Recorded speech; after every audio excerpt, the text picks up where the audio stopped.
چیزیں تدابیر ہے حفاظت کے لیے. ٹھیک ہے. آئیے دوسرا پوائنٹ، دوسری چیز جو حفاظت کے لیے ہم دیکھیں گے کہ مصیبت آنے سے پہلے ہم کیا کریں یا نہ ہے اس کے لیے کیا کریں. وہ ہے حدیث اس طرح سے ہے جو کہ جامع ترمذی کی اور ابو داؤد میں روایت آتی ہے، اور عبداللہ بن جو ہے خبیب رضی اللہ عنہ اس حدیث کے راوی، وہ فرماتے اور کہتے ہیں کہ میں نے اللہ کے رسول صلی اللہ علیہ وسلم سے عرض کیا کہ اللہ کے رسول صلی اللہ علیہ وسلم میں کیا پڑھوں اپنی حفاظت کے لیے، مطلب اپنی حفاظت کے لیے، مصیبتوں کو ٹالنے کے لیے، پریشانیوں سے بچنے کے لیے میں کیا پڑھوں میں. تو نبی اکرم صلی اللہ علیہ وسلم ان کو حل دے رہے ہیں کیا پڑھنا ہے تم کو اپنی حفاظت کے لیے، مصیبت اور پریشانی سے بچنے کے لیے.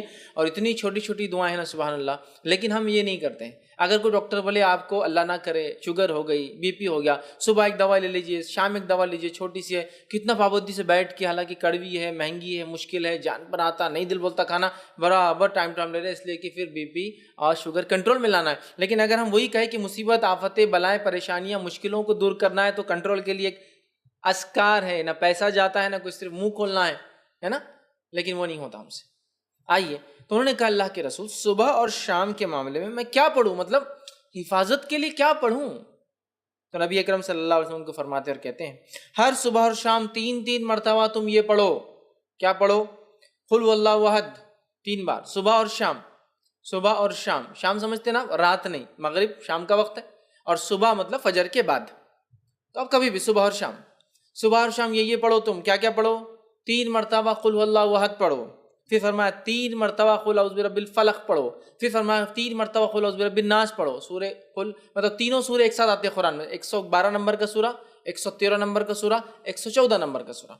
ان 3 صورتوں کو آپ صلی اللہ علیہ وسلم فرما رہے کریں، ان 3 صورتوں کو تم پڑھیں تو آپ کو ہر وقت پریشانی والی چیز سے اللہ تعالیٰ بچانے کے لیے کافی ہو جائے گا. وہ پوچھ رہے ہیں میں کیا کروں، مصیبت، پریشانی، آفت کوئی آ جائے تو آپ صلی اللہ علیہ وسلم سلوشن پیش کریں. سلوشن یہ کہ صبح اور شام 3 مرتبہ سورہ اخلاص، سورہ فلق، سورہ ناس پڑھا کرو. یہ تمہارے لیے کافی ہو جائیں گا، مصیبتوں کے لیے، پریشانیوں کے لیے، مشکلوں کے لیے کافی ہو جائیں گا. اور اس کے تعلق سے یاد رکھیے ہم اتنی لاپرواہی برتتے ہیں، حالانکہ کتنے چھوٹے سورے ہیں، کتنے عام ہیں، تقریباً سب کو یاد ہوتے ہیں، لیکن یہ ہم سے نہیں ہوتا ہے، یہ نہیں ہوتا. ہاں کوئی مصیبت آ گئی اور کوئی کہے ایک ٹانگ پہ کھڑے رہ کر 11 بار سورہ یاسین پر برابر کر رہے ہیں. آدھی رات کو چھت پہ جا کر ایک ٹانگ پہ کھڑے رہ کے سورہ یاسین 11 بار پڑھو، حالانکہ 8 پہ 10 بار میں نیچے گر کے پڑھتے، دوسرا بار بھی ٹوٹ جاتا جو اچھا تھا.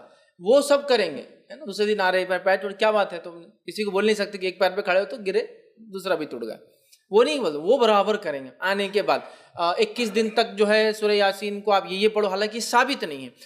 پورے قرآن کو الٹا پڑھنا شروع کرو، وہ بھی ہم کریں گے. کتنا سلوشن، کتنا آسان ہے. 1 سورہ، 2 سورے اور 3 سورے، کتنی آیتیں ہو رہی ہیں، کتنی چھوٹی چھوٹی آیتیں. قل هو اللہ احد ہو گئی ایک آیت، اللہ الصمد لم یلد ولم یولد ولم یکن لہ 4 آیت. چلو ماشاءاللہ ہو گئی. 4 آیتوں کو 3 بار بول تو کتنے بار ہو رہا؟ 12 آیت ہے نا. یہ اتنے کم جملے ہیں کہ اس سے کئی گنا، کئی درجے زیادہ جملے میں اور آپ بولتے ہیں دن بھر میں، بات کرنے کی شکل میں، بیوی سے، بچوں سے، پڑوسیوں سے، باس سے، کسٹمر سے. صبح شام 3 مرتبہ پڑھنا ہے، اور 3 مرتبہ پڑھ کے فنش.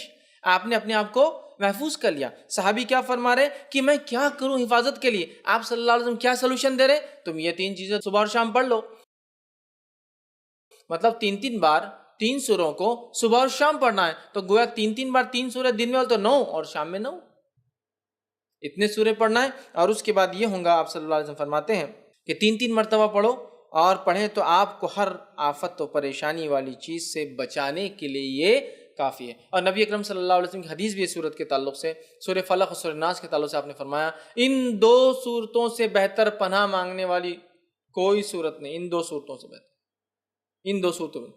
آپ صلی اللہ علیہ وسلم بیمار ہوئے، خود پڑھتے تھے سورہ فلق سورہ ناس. بخار آیا جو آپ کا آخر مرض تھا، خود نہ پڑھ سکے تو کیا کہا اپنی زوجہ محترمہ سے، عائشہ رضی اللہ عنہا سے، تم پڑھ کے دم کرو. ٹھیک ہے. نبی اکرم صلی اللہ علیہ وسلم پہلے کچھ دعائیں پڑھا کرتے تھے حسن اور حسین کو نظر نہ لگے، بول نظر بد. جب سورہ فلق سورہ ناس آئی، صحابہ بولتے وہ آپ نے دعائیں چھوڑ کے سورہ فلق سورہ ناس پڑھ کے دم کرنا شروع کر دیا. تو بخار آیا، بیمار ہوئے تو آپ نے یہ پڑھا. بچوں کو نظر نہ لگے تو آپ نے یہ صورتیں پڑھی. آندھی اور طوفان آتی تب بھی آپ یہ 2 صورتیں پڑھتے. آندھی اور طوفان آ گئی سفر میں، قل اعوذ برب الفلق اور قل اعوذ برب الناس آپ تلاوت کرتے آندھی اور طوفان سے. جادو ہوا تو جادو کا علاج اسی سے کیا گیا، سورہ فلق اور سورہ ناس. کتنی عظیم صورتیں ہیں، کتنی اہم صورتیں ہیں. لیکن معوذتین انہیں کہا جاتا ہے. لیکن ان صورتوں کے تعلق سے ہمارا رویہ کیا ہے مجھے زیادہ بتانے کی ضرورت نہیں ہے. ہمارا معاملہ دین کے معاملے میں کیسا ہے؟ سب کچھ دنیاوی کرنے کے بعد پھر دیکھیں گے اسلامک سلوشن کیا ہے. اصول کیا ہونا چاہیے؟ سب کچھ دینی کرنے کے بعد ہم سوچیں گے پھر دنیا کے اعتبار سے کیا کرنا چاہیے. اسلام نے کیا سلوشن دیا پہلے وہ چیک کر لیتے ہیں, پھر سلوشن دیکھیں گے دنیا میں کیا ہے. ہمارا معاملہ کیا ہے؟ سب کچھ دنیاوی. کسی کو بخار آیا بچے کو تو پہلے کیا کرتے ہیں؟ بخار آتی بھاگ کے تھرمامیٹر لاتے ہیں, جبکہ کیا کرنا چاہیے تھا؟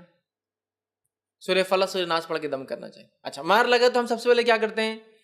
یا تو زخم ہوا تو بینڈیڈ لگانے کے لیے بھاگ رہے ہیں, یا پھر کوئی اسپرے مارنے کے لیے تاکہ وہ درد وہ تکلیف دور ہو جائے, یہ کر رہے نا. جبکہ حدیث میں کیا آتا ہے؟ جب کسی کو مار لگے تکلیف ہو تو اس جگہ ہاتھ رکھ کے کیا پڑھے وہ 3 بار بسم اللہ پڑھ لے, یہ اس کے لیے کافی ہو جائے گا. علاج بھی کرنا ہے لیکن پہلے بسم اللہ پڑھنا ہے 3 بار. تو اس چیز میں کیا ہوں گی؟ رفاقت, ڈھیل, آسانی ہو جائے گی. ہم کیا کرتے ہیں پہلے اللہ کا ذکر چھوڑ کے ارے باپ رے, ارے ماں گے بخار آ گیا اس کو تو ہے نا, ارے باپ رے کتنا بخار آ گیا اس کو. اللہ کا ذکر چھوڑ کر ماں اور باپ کو یاد کر, جبکہ دونوں کچھ بھی کام نہیں آئیں گے مصیبت میں. انسان کبھی تو سامنے کھڑا ہوتا ہے لیکن کچھ نہیں کر پاتا اپنے بچوں کے لیے. کیا کر سکتا ہے؟ نہیں کر سکتا, اس کے بس میں نہیں ہوتا. تو جو کر سکتا ہے وہ ذات کو چھوڑ کر جو نہیں کر سکتے ان کو یاد کرنے میں کوئی فائدہ نہیں آتا. سمجھ رہے ہیں بات کو؟ تو یہ عادی ہم بنا لیں. یہ دوسری چیز تھی. پہلے ہم نے رات کی حفاظت دیکھ لی,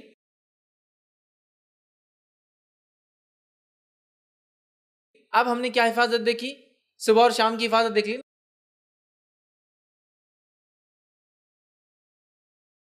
صبح اور شام پڑھنے سے کیا ہوتا ہے؟ سارا دن مصیبت پریشانی سے آپ سیف گارڈ ہو گئے. چلیے آگے بڑھتے ہیں.